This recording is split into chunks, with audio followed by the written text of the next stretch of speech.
In the last episode of Deadman's Deliveries, I unboxed these two incredible Ultimate Edition figures. Today, we're going to be unboxing another one. But which will it be? Watch along to find out.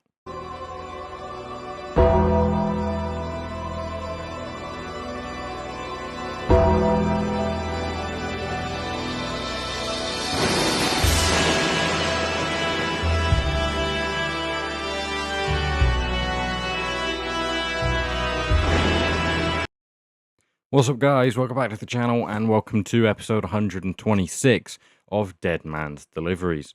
Now, in the last episode, I unboxed the Ultimate Edition Eddie Guerrero and Umaga. So if you want to see them both incredible figures in more depth, unboxed and reviewed, then go check that out up here. It's probably my last uploaded video. But yeah, today, as I showed you in the intro, I've got 3 Ultimate Edition figures to pick from to unbox. And given that I watched AJ Styles versus Shinsuke Nakamura last night, which you'll, judging from that, you'll be able to find out how far behind I am on uploading.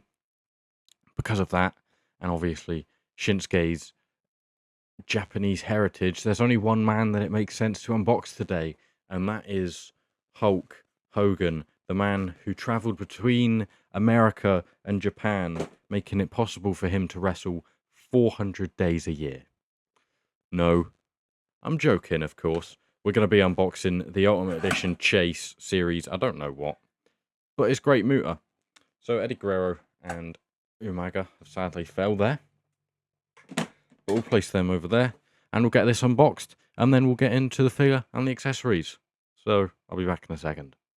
So here is the Great Muta out of the box, and here is the back of the box, which you can see is showcasing a different figure, because this one that I'm unboxing today is the Chase variant Great Muta in the black attire. The regular version is the red with the red face paint. As you can see, the image or the date that it was based on. But anyway, as is usual in these videos, I'm going to jump into the interchangeable hands first.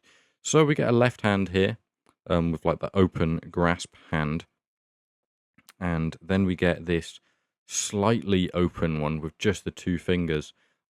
Honestly, I've not really seen any Great Muta matches. I'm not well versed in Great Muta at all. I've never seen any of his matches. I didn't really know much about him at all. Well, I still don't. I didn't really know anything about him until his retirement and his match against Shinsuke Nakamura, which I need to go back and watch. So I don't know what this is referencing, if he does any sort of poses or anything, but he does have some interesting interchangeable hands. You can see the 2 fingers up there, a bit like Tanahashi, who himself has just retired as well, and is what The Rock used to do in the Bloodline as well, weirdly. And then you have the 2 fingers, the wrist taped fingers of Muta, which are pretty nice, very unique. So yeah, we'll put them on as well.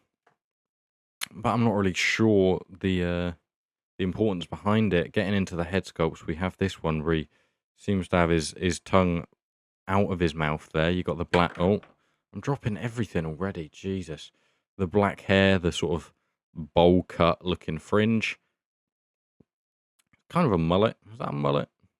I'd say that's a mullet. With the black wraparound sort of chin strap look, and then the black around the eyes with the rest in white face paint with some Japanese characters. And then he has sort of green all around the mouth because he's very famous for using the green mist. There is different like explanations behind the mists, because there's different mist colors, like there's red, there's yellow, blue, green, and I don't know if there's any others, but they do have different meanings and different sort of like effects, because I've got a screenshot of it somewhere that someone posted, but I can't recall it. And then we have this really awesome head scan that comes with the mist, which is removable.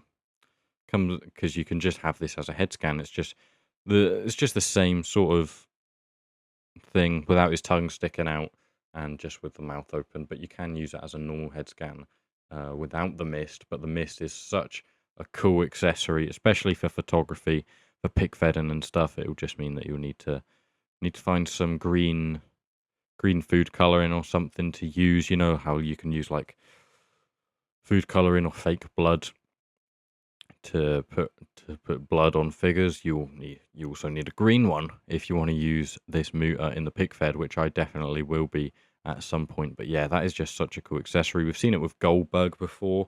I think that was the first time they did it, when it had like smoke shooting out of his mouth.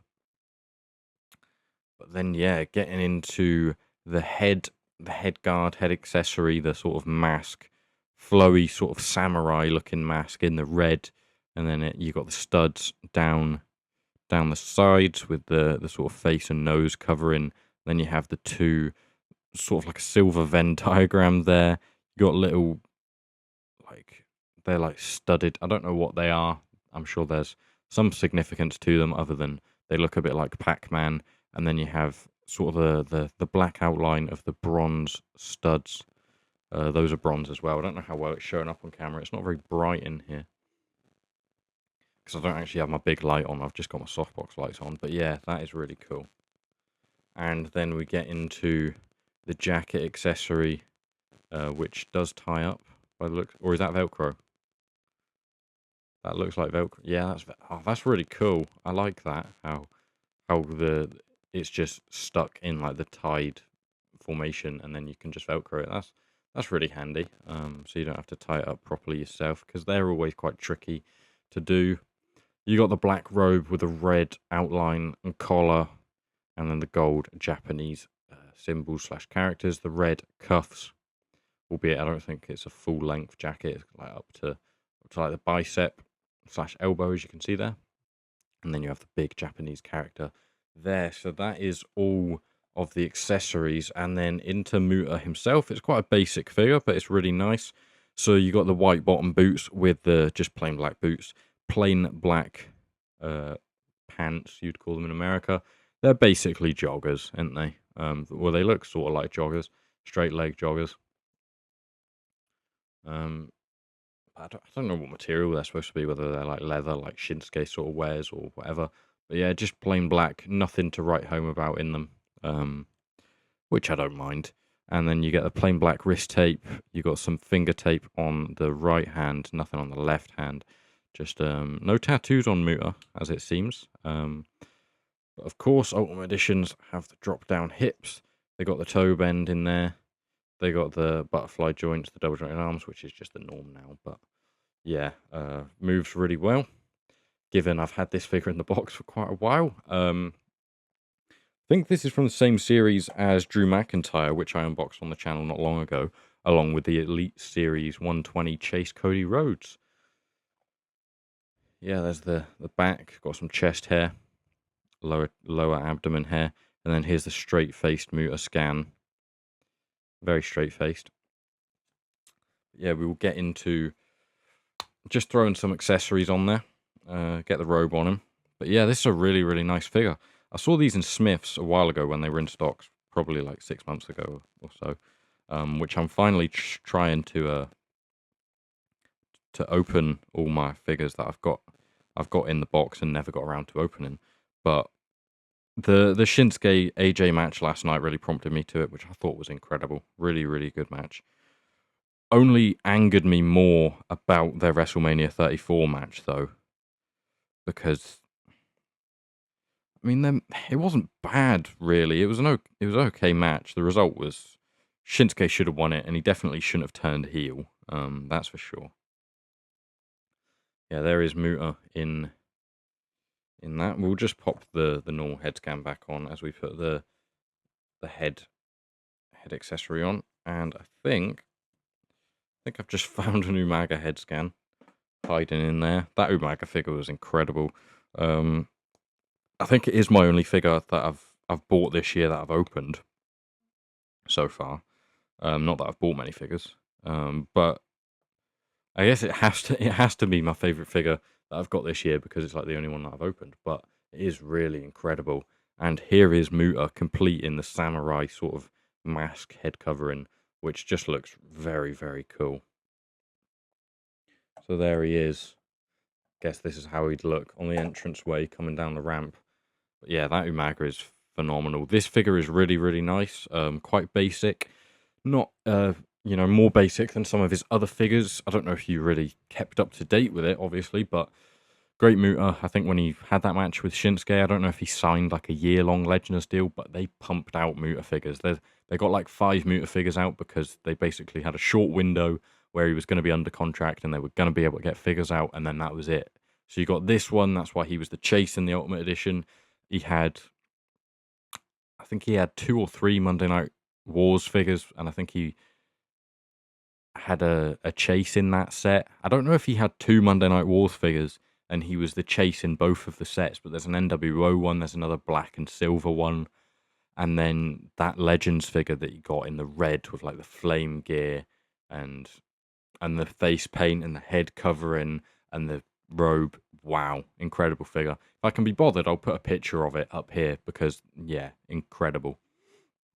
Such a cool figure. So I would definitely like to get that at some point, and probably the rest of the Muta figures, because it's probably going to be it. I don't know if he'll ever sign another Legends deal or have any other figures with any other companies. So it was basically they had a certain time frame to be able to release Muta figures. So they thought, right, let's get them out. Which, you know, fair play, because they do that with other guys who will probably always be under contract. I suppose they don't know, so they sort of, if there's any figures that they want to get out, they sort of need to do it because there's no guarantee that they're always going to be on a Legends deal. Like Mick Foley, for example, is someone who probably would have thought will always be a part of WWE, always be a part of have a Legends deal, always make figures of him.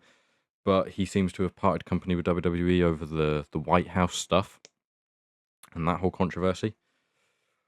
And he sort of wiped his hands with it. He doesn't want any more of their money. He's not on the Legends contract anymore. So we're not going to get any more Mick Foleys. No more Cactus Jacks. No more Dude Loves. No more Mankind's. No more just Mick Foleys. So, yeah, that was definitely unforeseen. Which I guess is why they do pump out figures of guys they know will sell, like Hulk Hogan. I don't know if we'll always have Hulk Hogan under a Legends deal. I assume they will. But obviously with his death, that's kind of more up in the air than it would have been before. I don't know. I can't see him ever leaving the WWE, to be honest. But yeah. So they had, I don't know if they had a year. I think their time span is up though. There won't be any more Muta figures. They got as many out as they could. But yeah, here he is with the mist coming out, which just looks incredible. What a really cool accessory. I think that's, hopefully we get it with like Asuka as well in the future. Her Ultimate Edition from a couple of years ago was incredible. Hopefully get an Asuka like that as well. That'd be pretty cool. The Shinsuke used the mist for a while, didn't he? I don't know. Was that after the Muta match he started using the mist? It'd be cool to get Shinsuke. That Elite 109 Shinsuke, the black and white one, is incredible. I love that figure. I don't have it. I wish I had that figure. Saw the black and red one on eBay, which I would so go and get if I hadn't told myself that I'm not buying any more figures this year until I've unboxed all of the ones that I've got in my collection. Not unboxed. I've got 1, 2, 3, 4, 5 next to me, and then I've got quite a few somewhere else. So I've got to get through them before I can buy that Shinsuke figure, and it's a good deal. But it is the black and red one, but I'd prefer the black and white one. But it would go with this figure quite nicely. But yeah, anyway, that's it from me. If you couldn't tell from that, there is going to be a ton more Deadman's Deliveries videos coming because I'm trying to get them unboxed so I can buy more figures. I'll also be doing a collection video at some stage in the near future because it's a new year, new collection video. So yeah, I'll probably get that out at some point once I've unboxed all the figures that I got last year, which I haven't done. And in fact, I've already started opening the figures that I got this year, like the Umaga, but he will not be in the collection video. But yeah, that is it from me for today. So if you have enjoyed, please do leave a like, comment, subscribe, hype the video, hit the notification bell. Yeah, do all that stuff if you can be bothered. I probably couldn't if someone said that, but you know, give it a go anyway. Cheers. Thanks for watching. See you later. Goodbye.